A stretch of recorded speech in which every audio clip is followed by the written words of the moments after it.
Hello. आज हम बात करने जा रहे हैं अलीगढ़ मुस्लिम यूनिवर्सिटीज़ के एलएलएम के एंट्रेंस टेस्ट के सिलेबस के बारे में बात करने वाले हैं हम इस वीडियो में। एलिजिबिलिटी कंडीशंस के बारे में बात करने वाले हैं, एज लिमिट के बारे में बात करने वाले हैं और सीट्स कितनी है ये भी हम इस वीडियो में डिस्कस करने वाले हैं। तो हम एक एक करके जो है इसके बारे में डिस्कस करते हैं।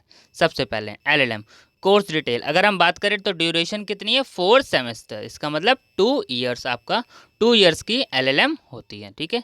इनटेक सीट्स की बात करें तो सीट्स कितनी है 35 सीट्स है।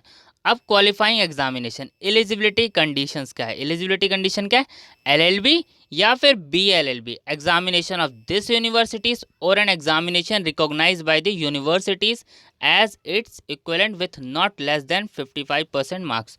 आपने बीएलएलबी या फिर एलएलबी आपने कंप्लीट करी होनी चाहिए और आपके एटलीस्ट कितने मार्क्स होने चाहिए 55% मार्क्स। 55% से आपके कम मार्क्स नहीं होने चाहिए और 55% मार्क्स हैं आपके या इससे ज़्यादा हैं तो आप एलिजिबल हैं एंट्रेंस टेस्ट के लिए। ठीक है।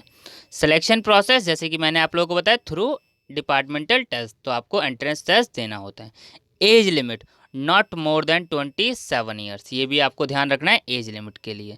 और टेस्ट पेपर डिटेल्स के बारे में बात करें तो there shall be 1 paper of 100 marks consisting of 50% जो होते हैं ऑब्जेक्टिव टाइप क्वेश्चन और 50% subjective type question of LLB और बीएलएलबी स्टैंडर्ड। जो आपने एलएलबी और बीएलएलबी में पढ़ा होता है वही आपका एंट्रेंस टेस्ट का सिलेबस है। आइए मैं आपको एंट्रेंस टेस्ट के सिलेबस के पेज पे ले चलता हूँ, ठीक है, ताकि आप लोगों को पता चले। ठीक है, तो ये रहा हमारा जो है एलएलएम का एंट्रेंस टेस्ट का सिलेबस। देखिए यहाँ पर मेंशन है there shall be 1 paper of 100 marks in the LLM admission test 2020-21 consisting 50% objective type question और 50% subjective type question. The syllabus of the test for both objective and subjective parts shall include the following subjects।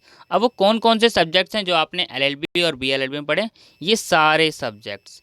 इसमें आपको सबसे ज़्यादा focus किस पर देना है, सबसे ज़्यादा फोकस आपको constitutional law, labour law, criminal law. देखिए आपको इसमें पढ़ना सारा ही है। अब इसके लिए आप कहीं कोई एक पर्टिकुलर बुक आती है तो आप पर्टिकुलर बुक से परचेस करने से कोई फ़ायदा नहीं होएगा, क्योंकि आपको इसमें सब्जेक्टिव में भी पेपर्स देना है। तो आप पर्टिकुलर बुक से तो प्रिपरेशन नहीं कर सकते।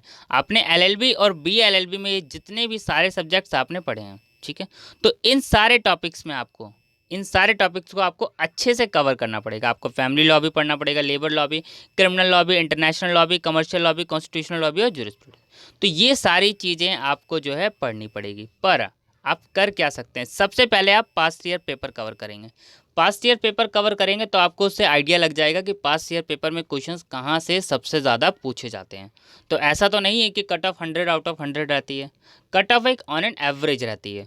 तो आप इसमें से जो है कुछ सब्जेक्ट्स पे आपको अपनी अच्छे से कमांड बनानी पड़ेगी। जैसे मैं एग्जांपल ले लूँ कि कॉन्स्टिट्यूशनल लॉ आप अच्छे से कर लीजिएगा, family law, labour law, criminal law.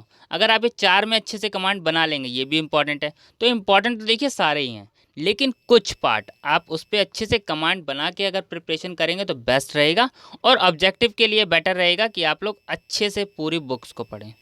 Books को पढ़ेंगे वही आपके लिए बेस्ट रहेगा। ऐसा नहीं है कि इसके लिए आप अलग से अगर मैं आपको बुक बता भी दूं तो उससे ज़्यादा फ़ायदा आपको नहीं मिलने वाला है। ठीक है, क्योंकि डिटेल में आपको मास्टर डिग्री की आप एंट्रेंस टेस्ट की प्रिपरेशन कर रहे हैं, ठीक है, बैचलर की नहीं।